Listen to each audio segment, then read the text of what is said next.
Well, it officially looks like Dragon Age the Veilguard is running out of gas.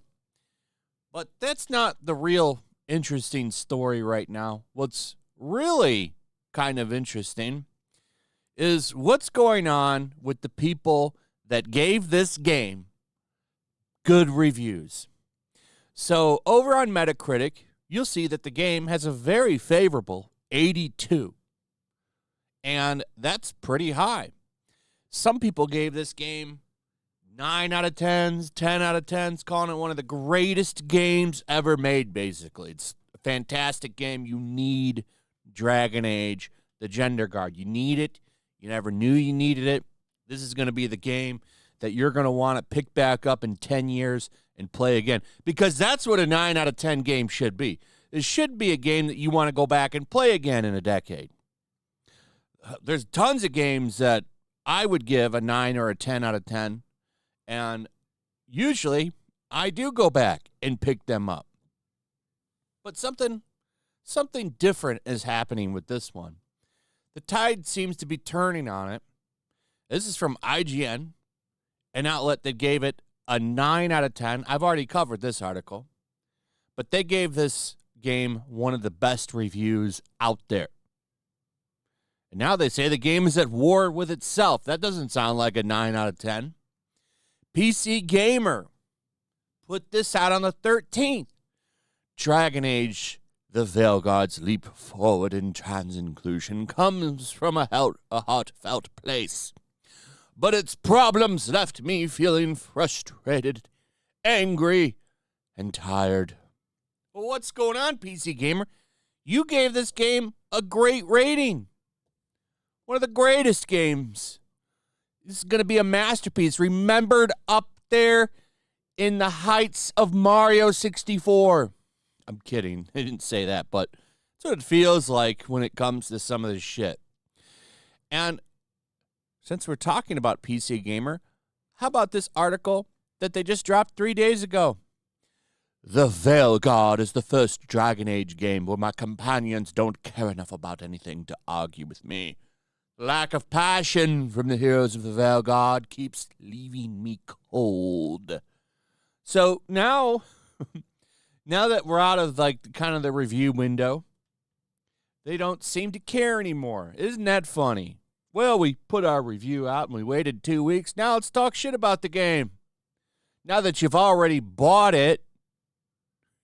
Now, all of these articles got nothing on this one. This is from The Gamer. I'm surprised to see them put an article like this out. Dragon Age the Veilguard is that friend that's too woke. The Gamer. Probably a site that's going to give Kotaku and Polygon a run for their money, is calling this game too woke. They even use a goofy picture on the game. This looks like a thumbnail a YouTuber would make. So I'm kind of blown away by this because the Gamer usually praises this shit. And they also gave the game a good review. And now here they are saying the game is too woke.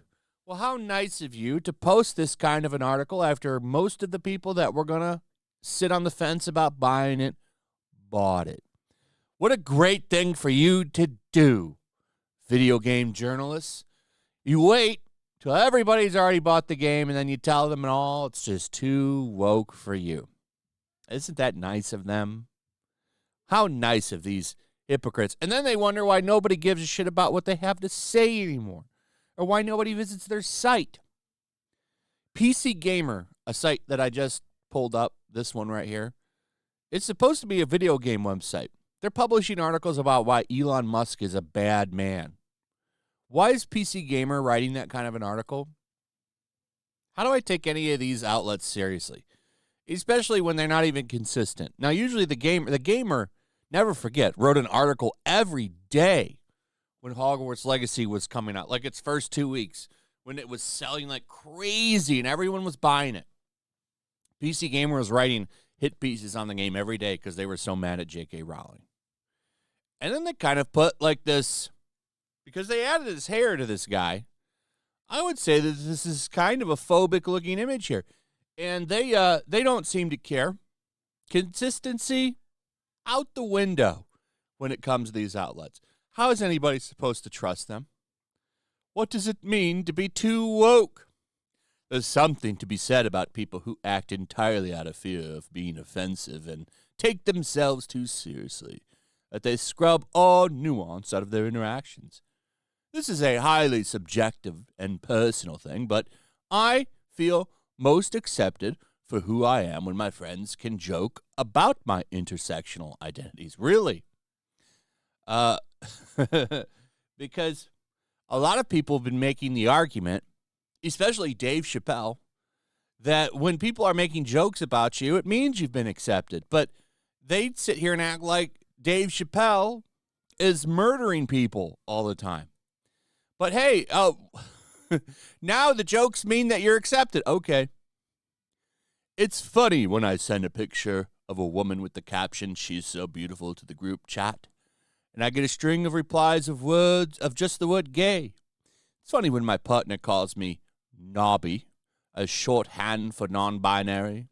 It's funny when I talk about my biracial or bisexual, and my friend tell me to pick a side. That's the spirit of a good comedy.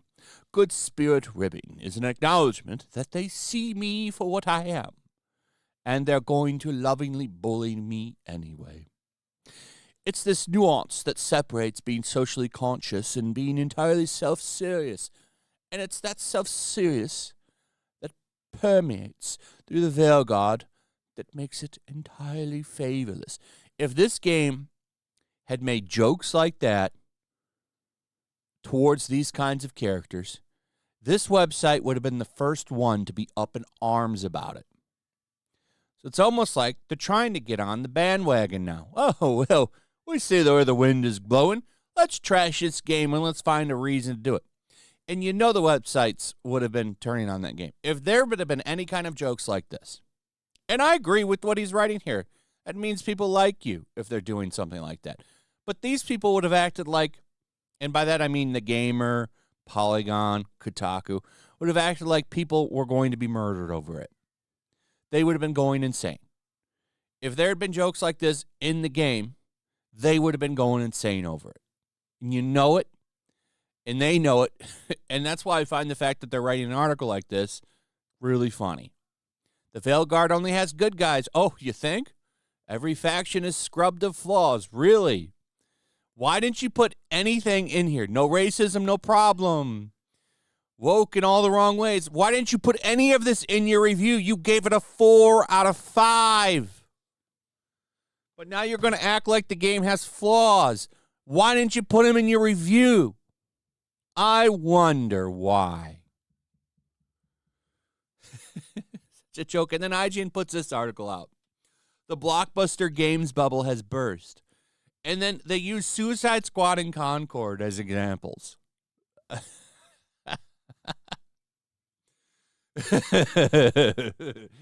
Do you sense the end is close, IGN? Is that why you're putting shit like this out now?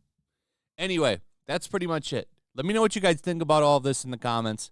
Also, if you would, please like, subscribe, share the video. Make sure you're still subscribed. Hit that notification bell, and we'll see you on the next one. Peace.